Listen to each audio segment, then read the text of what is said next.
Hey everyone, and welcome to my channel. Today I want to start the reading vlog for Jonathan Strange and Mr. Norrell by Susanna Clarke. This is a book that I have been meaning to read for a very long time, but honestly the length was scary, so I put this on my list of the 5 authors I wanted to try this year. So this is the last one from the list. I do have a whole playlist you can go check out with authors I have tried and done these vlogs for. I think this is also the longest book I had on my list for that, so good for me to keep it till the end of the year. But I think right now the autumnal and wintry feelings are perfect for these long fantasy books, so I think it will be the right time to read it. The way this works is that I will always update you after 25%, so after the 25% mark, the 50, the 75% mark, and then when I have finished the book I will give you my final thoughts. And I don't really know a lot about this book. I know that it follows a historical England where magicians are researchers who research magic, but they don't actually do it. And I think Jonathan Strange is a person who shows up and he can actually do magic. So we'll see about that. I will talk to you when I have reached the 25% mark.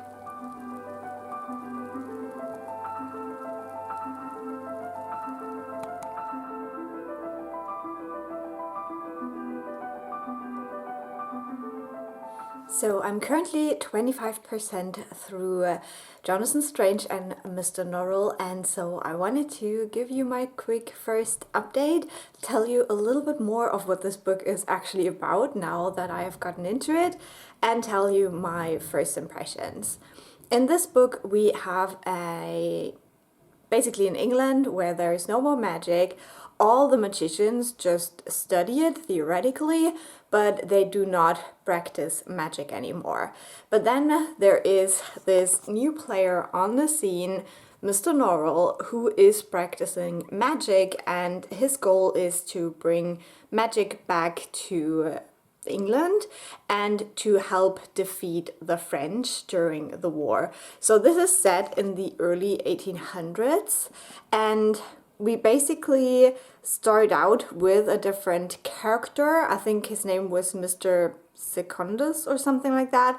And then in the later chapters we swap over mainly to Mr. Norrell and see the story for this first 25% from his point of view. Now the first 25% for me, in the way I measured with the audiobook, was the first volume, so that fit quite well. And I think moving forward we will probably see more of Jonathan Strange now.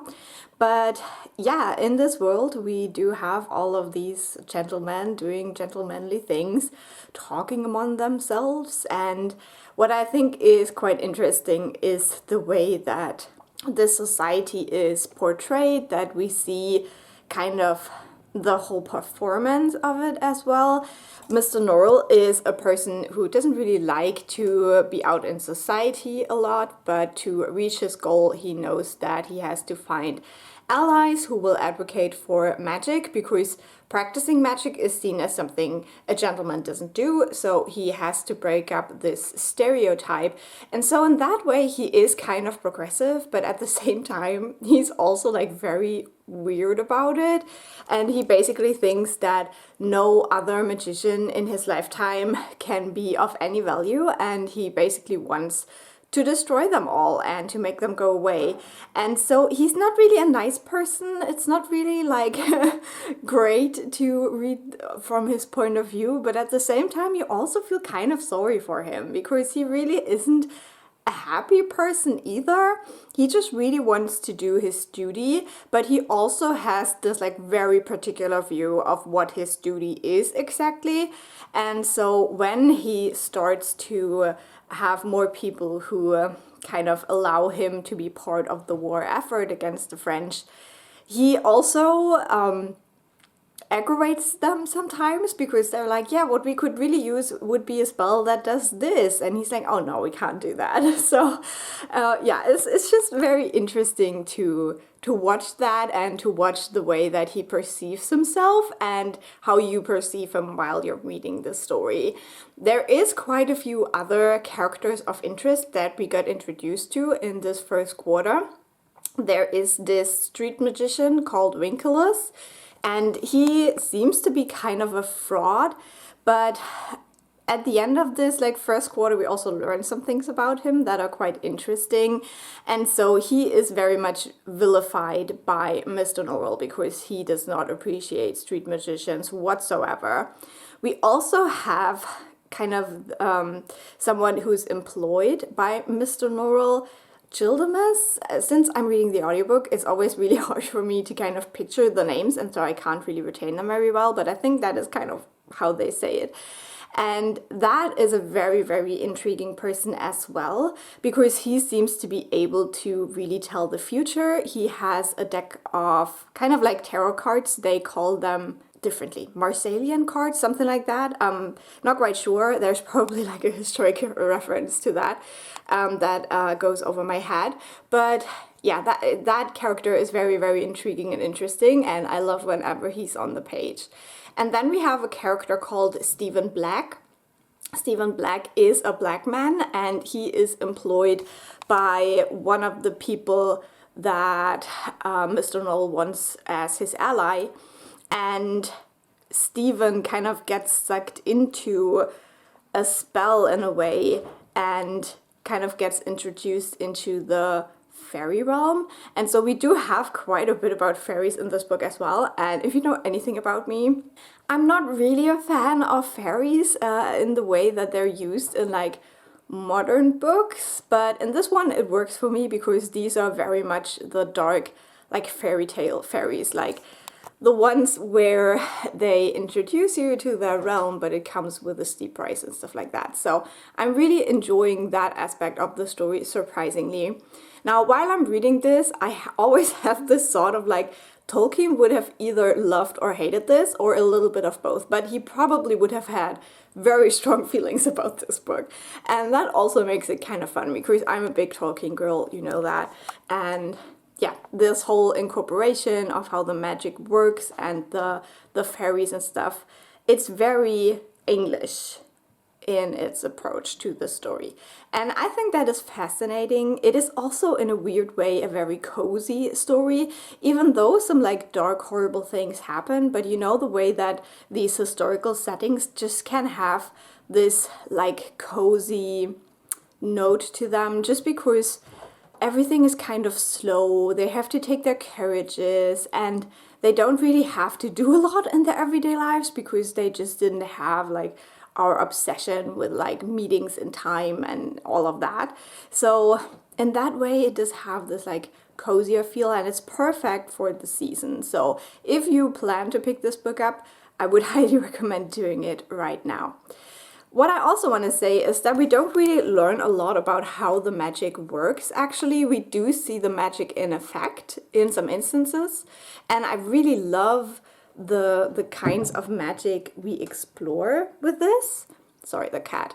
Because it is quite impressive things that are done with the magic, but we don't really always see how it is done. We just see the effects. So that is quite interesting, like especially if you want to know exactly how the magic system works. I think this could be a little bit annoying in a way, but we definitely see that it has the connection to the fairies, and that inviting the fairies in is probably a dangerous idea.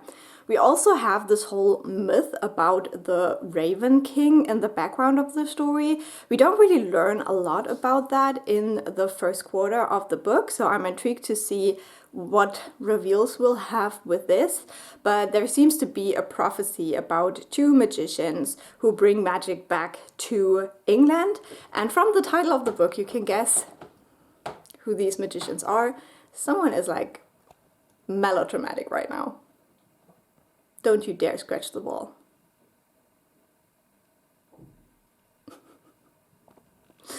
But yeah, it is interesting. It's a slow story. You don't really get a ton of information, but it has a very interesting sense of humor. So there were quite a couple of things where I actually laughed out loud listening to this book, because it is funny in a way. And yeah, I think it is for, if you go into this expecting a slow story, I think it has enough intrigue to keep you reading, to keep you engaged. And for a book that is this long, I think that is a feat, and at least for the first 25%, that worked for me.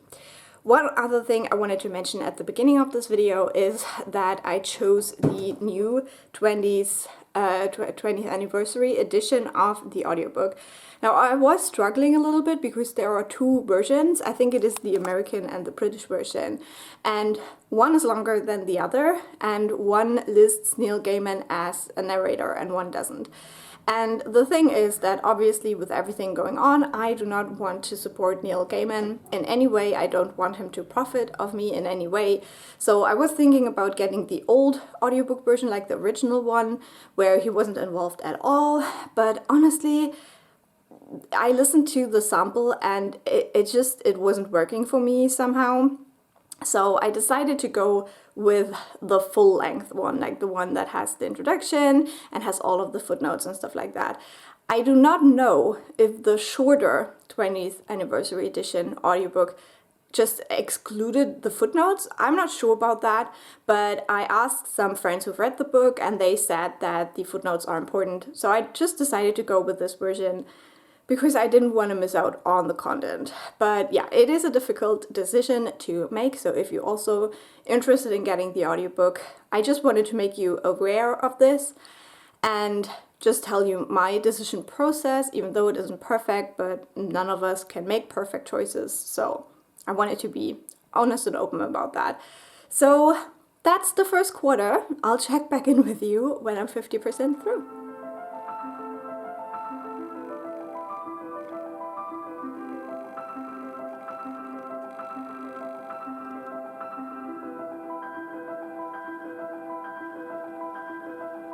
So I'm currently halfway through Jonathan Strange and Mr. Norrell. I don't know why this book title is so hard for me. But yeah, we're halfway through. It's time for an update. I must say that with this book, I find my mind wandering quite a bit while I listen to it. I think it is because it is kind of a meandering story. So the whole like setup of like bringing magic back to England, it doesn't have like this like very clear objective. It is quite a meandering way. So for a lot of the second quarter of this book, we are actually in the war with Napoleon. So we do see some stuff about that and how magic could be used in that. And then during that second quarter, the war ends, and so we see what happens afterwards.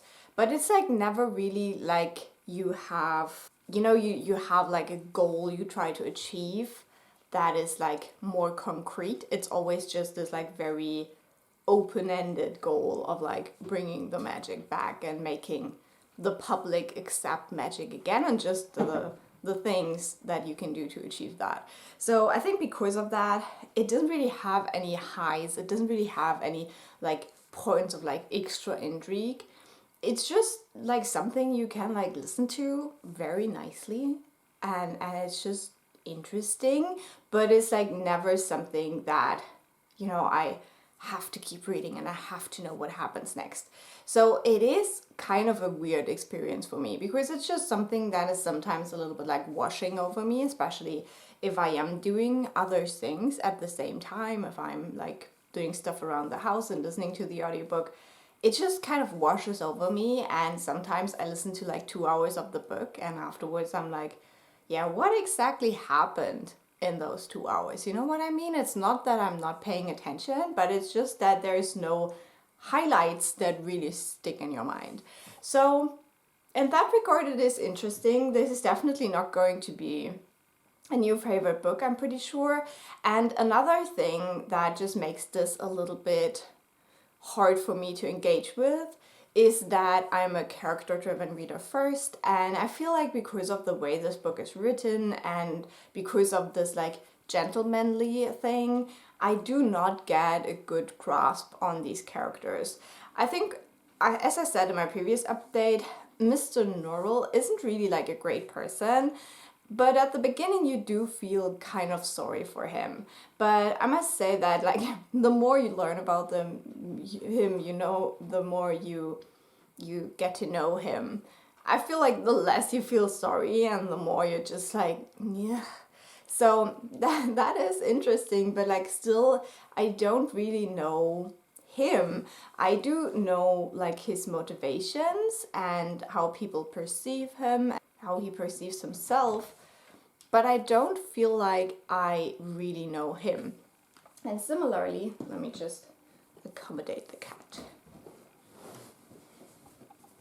And similarly with Jonathan Strange, I wouldn't say that we really know him, like his deep wishes or anything like that. For example, in the way he treats his wife, I just always feel a little bit confused by that, because in the beginning, it's basically all he wants to do is marry this woman. But by the, you know, as time goes on to like where we're at the halfway point, it doesn't really seem like he cares that much anymore. And I don't know, like, yeah, it's just really hard to pin these characters down and to really understand like what they're doing and why they're doing it and stuff like that. So because of that, I also feel like I don't have anyone I really root for. There is characters you do not root for, but like there's no one where I'm like, I really support this character. Maybe Arabella, but like she's like a minor character, so I don't know. It's just, that's just like how I feel. And one other thing that bothered me a little bit in the second quarter, they talk about the Raven King quite a lot in this book as this like very famous magician of the past. And they always call him the Raven King. And then at some point, suddenly, they call him by his name.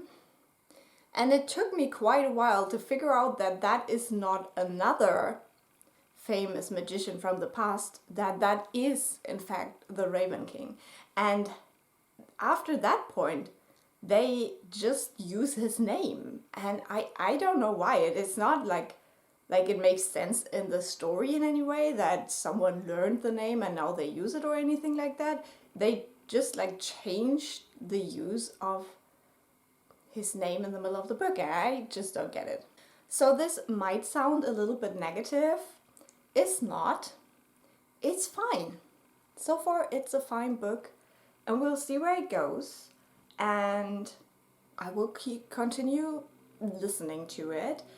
I don't know how I would feel about it if I was not listening to the audiobook. If I was reading the book with my eyeballs, I think then it would bother me more and I would be bored a little bit more.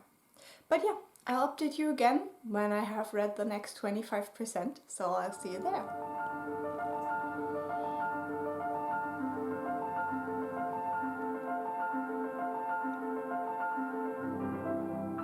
Okay, so this isn't going to be the best update because I'm not feeling super well today, but I am now in the last quarter of Jonathan Strange and Mr. Norrell, so I wanted to give you an update. I don't really have a lot of new things to say because I feel like everything I've said before still stands. This book is entertaining and I do enjoy listening to it, but it really just flows. There is no like high points, nothing that is super intriguing or exciting. It's just, you know, you just flow with it in a way. It's like really odd to describe. But because of that, I've also realized that sometimes when I listen to it, my mind will wander a little bit and then come back. And I never feel like I really missed anything, which, yeah, it's just a bit odd to have a book where really there's never never any real excitement in the story or the characters. If something traumatic happens to these characters, like a loss of a loved one, we don't really see the fallout of that or like any turmoil. It just flows on. It's really hard to explain. And I hope that maybe it makes a little bit sense if you've read the book. But yeah, we follow our magicians as they have a little bit of a falling out and now are choosing like different paths to magic. My dislike for Mr. Norrell is like growing as we continue on with the story, especially something that he did right now to suppress kind of thoughts on magic that he doesn't approve. It's like really crass and harsh. And as a researcher and a scholar in a way myself, obviously that kind of behavior is like absolutely not acceptable in, science. You can kind of see the reasoning behind it, but at the same time, he obviously, and I think it is said in the book as well, that he sees like all of his fellow countrymen as children that he has to protect from knowledge that he deems dangerous for them. And I think with the way that our world is going right now, this is an interesting discussion. It's definitely a struggle, Funnily enough, I'm currently also reading Somewhere Beyond the Sea, and it had a very similar discussion in one of the scenes. So now I'm not quite sure what was said in which book. But I think, it is an interesting discussion about, people having the right to know things, even if you already have to have a lot of like critical thinking and information to deal with that knowledge. And we can see in our societies right now that a lot of the people had not had the chance to create that level of critical thinking that they could really make good decisions. And so I think it is an interesting question whether Norrell is right in a way that he wants to protect the people. And so I'm really intrigued to see how it ends, because that will really like impact the message, I guess. But for now, obviously, from my standpoint, from my ethics, I would say what he did is like very, very wrong. And at the same time, with Jonathan Strange, while I do feel for him so much more, and I think that I agree with him a lot more, he also has this longing for knowledge, and that is dangerous in itself. Like, we as humans, we know a lot of things that it would be better if we didn't know them. If you consider like the atomic bombs and stuff like that, that's like such dangerous science that maybe it would have been better if we hadn't known it. But obviously there's other things like nuclear power that are connected to this science. So it's like very hard, it's very difficult to decide whether it is good to have certain knowledge or whether it is bad, because it's always the question of what we make of it. And so with Jonathan Strange, we can see that he has like good intentions in a way, because he thinks that everyone has the right to the same level of knowledge, and that nobody should be able to keep us from having knowledge. In a way, he himself is down a very dangerous path, and he is a person who doesn't really consider his own safety or the safety of others a lot. And so yeah, it's interesting. It's interesting, and I'm intrigued to see how it ends, because as I said, the way this will wrap up probably will give a little bit of a hint of what the author thinks, I would imagine. So one thing I feel a little bit weird about right now, and this is like right at the 75% mark of the book, is that Jonathan Strange is trying to achieve something, but he realizes that he can't do that kind of magic because he is too sane. So there is something that people with mental illness are able to do and he cannot. And so he's trying to figure out how to make himself mentally ill. And that is a bit weird to me. Like, I don't really love this part. I do kind of see that there is like this mythological connection maybe as well, because like oftentimes when people had mental illnesses, you know, other people would think that they are seeing spirits or they're hearing ghosts or whatever, or fairies. So it makes sense from the mythological standpoint. And I also really, really appreciate that this book, even though they try, they cannot heal mental illness or any illness really with their magic. So there is no magical healing in this one, which I am very glad about, because that's something I do not like in books. I don't know how I feel about magically making yourself mentally ill, because obviously he's kind of like cosplaying it in a magical sense, just so he can do his magic. But I think he believes that it will be reversible, so he can go back to just being his normal self afterwards. And so that's kind of a very problematic view as well. We also have the mention of Jews in this part. I also don't really know how I feel about that, but it's like very minor and there isn't really a ton said about them. But there is a description of the ghetto in Venice that existed during that time. I actually don't really know where it is. I wanted to Google it because I have been to Venice a couple of times and I couldn't really picture it, even though they described it a little bit where it would be. But yeah, I don't know. There is a couple of things that didn't like age super well, but I think if you consider that it was written in the 2000s, which was a really, really wild time, then I can forgive this book a lot, because I think for that time it was like super conscious of things and it does a lot of things right. So maybe I leave it at that. This update is so long. I love how I go into it being like, I don't really know what to say, and then I just talk for 10 minutes. So congratulations. We're going into the last quarter today. Even though I'm not feeling great, today is the day I want to decorate for Christmas. So I will have to do a lot of cleaning and a lot of like running around, getting the space ready and then putting up the decorations. So we'll see how much of the audiobook I will listen to. I would love to get to a good chunk of it today because I want to start listening to my Christmassy audiobooks. But maybe at some point, depending on how I feel, I will also switch over to just listening to some Christmas music. We'll see. But yeah, I hope I can update you on the last quarter soon and give you my final thoughts. For you, it will be a second. For me, it will probably still be a couple of days. So let's go.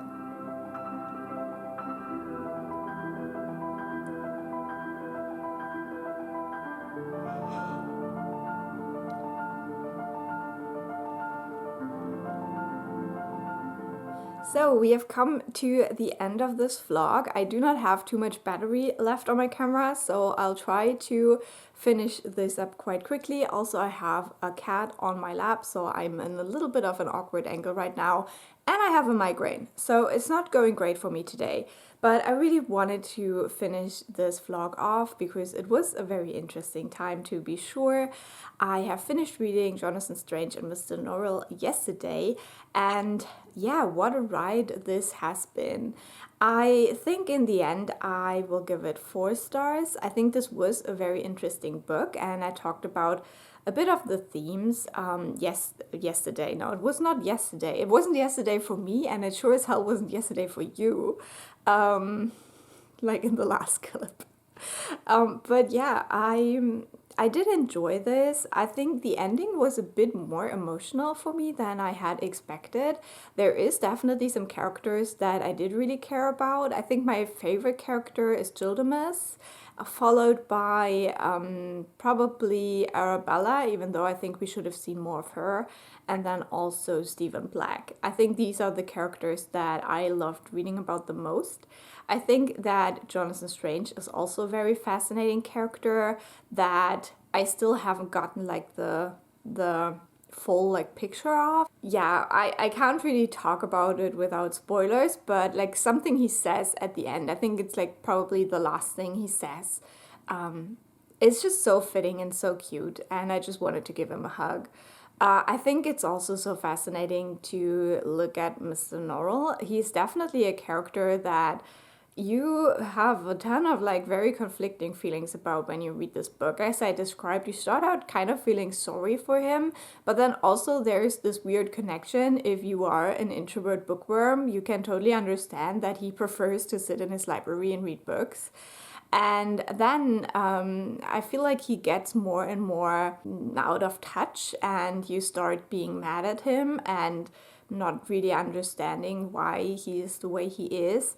And at the end, this does change a little bit again. And yeah, just it feels like he just has a hard time with the world and with people.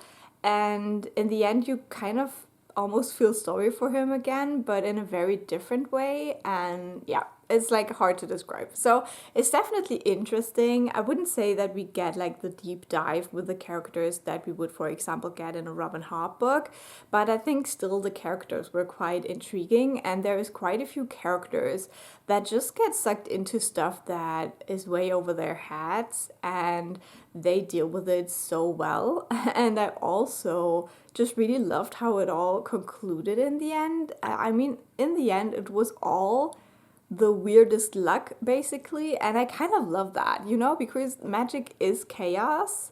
And so I think that even though they try so hard to make it like something manageable, something that people can have control over, I think that the ending shows so well how little control they had all along.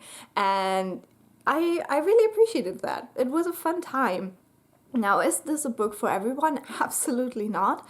I still am not sure whether I would have enjoyed it if I would have read the physical book, just because you really don't have those like high intrigue moments where you know a lot of shit is going down. The ending is a little bit more exciting, but still you kind of have a very good feeling of like what's gonna happen and what the stakes are in a way. So yeah, I would say it's like, yeah, it's just a very constantly interesting, but not like high intrigue, high excitement kind of book. But I would recommend it if this sounds interesting to you, if for some reason like me, you hadn't checked it out in the last 20 years.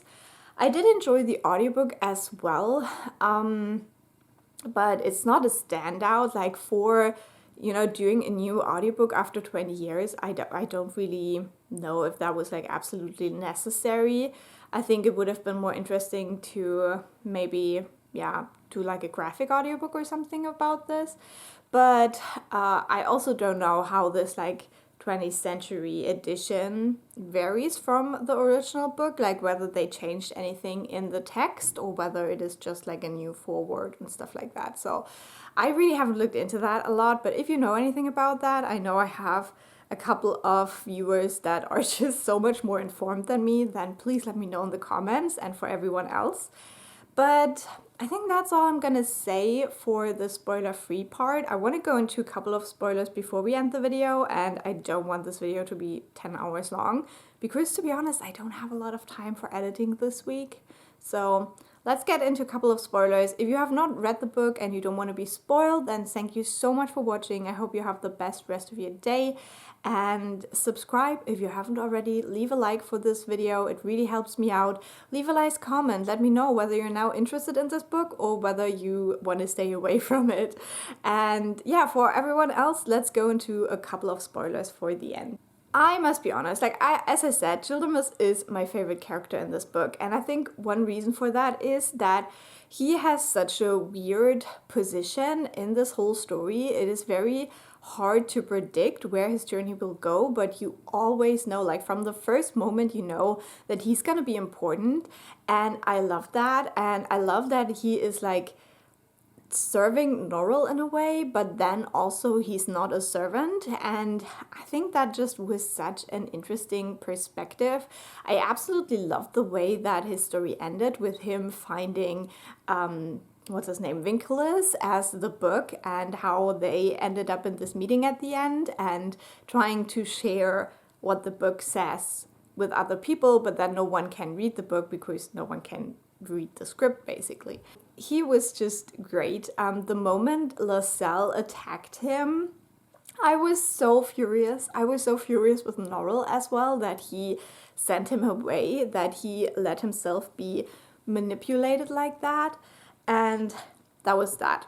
Then Stephen Black's storyline, so interesting.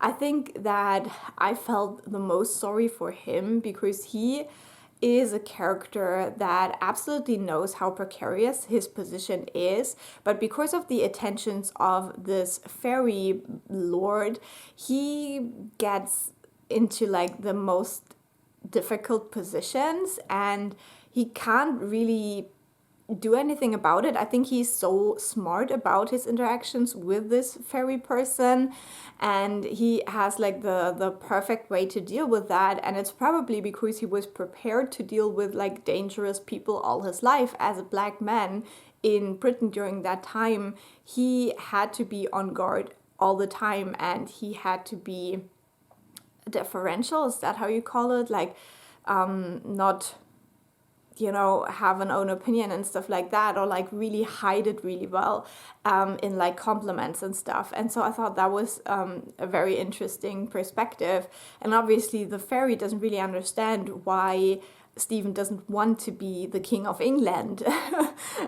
He doesn't really understand the intricacies of race in England. And yeah, I just really, really loved Stephen. The moment his horse died was so heartbreaking. It really was. Like, that was the one moment I really hated this book and I was about to cry. I think Stephen was such a fantastic character to explore and to see him navigate the fairyland. And I always loved how he was trying to save the women who were trapped there as well. And I love that in the end, he was the one who defeated the fairy, and the way that worked, it was so great. And I am really glad that in the end he got to be a king in the fairy realm, because he really deserved it. Like, let's be real. For like the whole book, I was like, you really deserve to be the king. You are such a great man. And yeah, so I was very happy about that. Like, he definitely got what he deserved, and he made that fairy go away, and like nobody knows, like nobody is thanking him, which is also like, yeah, kind of realistic, I guess. Just fantastic. That was just so clever how it was done as well, and kind of like the fairy brought it all onto himself by making Stephen the nameless slave. That's what they called it. Then we have obviously Arabella's fate, which I think she was also a really great character. Obviously from the beginning you know that something terrible will happen to her, because you hear the prophecy of Vinculus about Jonathan Strange, so you kind of can expect that something will happen to her. And I think the way that she took care of her friend, even though everyone said she was mad and stuff, the kind of friendship they have, even so we see very little of it, I feel like it is such an important part of the story. And also, as I said, like that final scene with Jonathan, where she's like, yeah, she'll be waiting, and he's like, yeah, but don't be a widow, like live a happy life, and I want you to be happy, like when I think about you, I want to think about you smiling. And then she's like, yeah, and how should I imagine you when I think about you? And he says with a nose in a book, and it was such a glorious moment. Like that, I still get shivers about that. Even though I wouldn't say they have this like big romance, it's more like in the quiet tones, the way they just fit together so well. I really like that. I really love that. And I would like to imagine that they got to see each other again and spend their like years together after Jonathan found out all he needed to find out about magic. Who knows? I want to imagine that. Mr. Norrell's fate, I think with him you can just see so well how easily manipulated he was. He is in a way a weirdly vain person. He thinks that he is basically the savior of magic and also the guardian of magic, which yeah, as I discussed like in my previous update, like that's such an interesting question about like what do we do with dangerous knowledge. And his approach is to be like, yeah, I just guard that dangerous knowledge so no one can do anything with it. At the same time, he brought the danger with his first like official act of magic when he brought Mrs. Pole back to life and invited that fairy to have a go at Mrs. Pole, at Stephen, and later on at Mrs. Strange. So obviously everything that happened is his fault in the end, even though he tried to guard that danger of magic. So I think it just really shows that, you know, when you're vain like that, you just overestimate how dangerous other people would be with the knowledge, and you underestimate how dangerous you yourself are with that knowledge. And that, I think, is a very interesting look at it. But obviously, the way he was guided by Drawlight and Lascelles is like, it shows so well how he was easily manipulated because he doesn't really do well with people. He always overestimated what he could do and his own importance in the world. And so seeing him come back together with Jonathan and then kind of figuring out a way to go forward together, it was really great. And I really loved when Arabella was like, I thought they wouldn't quarrel for more than a month. And the way it just like escalated so much, you can see that that was also the influence, especially of Lascelles. Now, Lascelles' fate, I thought was very interesting because he is like Wayne on a whole different level. And at the beginning, you kind of like him more than Drawlight because he is more restrained, but he's also like the more disgusting one, I would say, as the story progresses. And the way, I mean, it doesn't really make sense, but for him it probably made sense that he got onto the ferry road and he challenged that guard guy to a duel and shot him and then got like put into the place. So now he has to be that guard and just stand there and wait for another person to challenge him. That is like Fairy 101, like really. But he just didn't understand that. He was just driven by his vanity and his pride. And I just really love that this is his fate. For Drawlight, I did feel sorry. He is a very slimy character that you don't really love, but nobody deserves to be shot in the back, let's be real.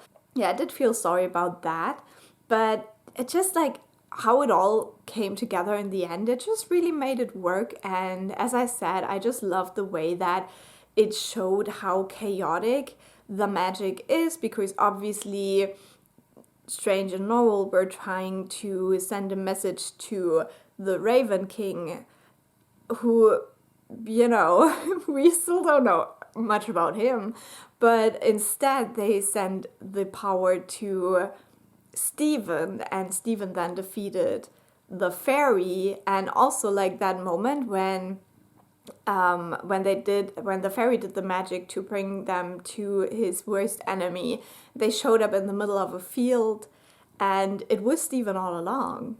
You know what I mean? So yeah, it's great. It's great. I had a great time with that ending. Little side note as well, I thought it was funny that the word Piranesi already showed up in this book, because that is the other work by Susanna Clarke that I want to check out. Obviously, it was just mentioned as like a Greek person. I don't even remember what it stands for. It's the name of someone. But yeah, I thought it was kind of funny that it showed up in this book. As I said, this is not for everyone. I had a good time with it. I think the audiobook was done well. I think that the themes it explores are interesting, but probably not something that everyone is considering. But as someone who is in an academic setting, I think this was a very interesting exploration, as I said before. If you are interested in those themes, I would still say go check it out. Was the ending worth all of those many pages? Maybe, maybe not, but I can't be the judge of that. You can be if you want to try it out. So I think I'm gonna leave it here. I would love to hear your thoughts. I know a lot of my bookish friends have read this book already, some others have not. And I would like to hear everything you have to say about it. So talk to me in the comments, and I will talk to you very soon. Bye!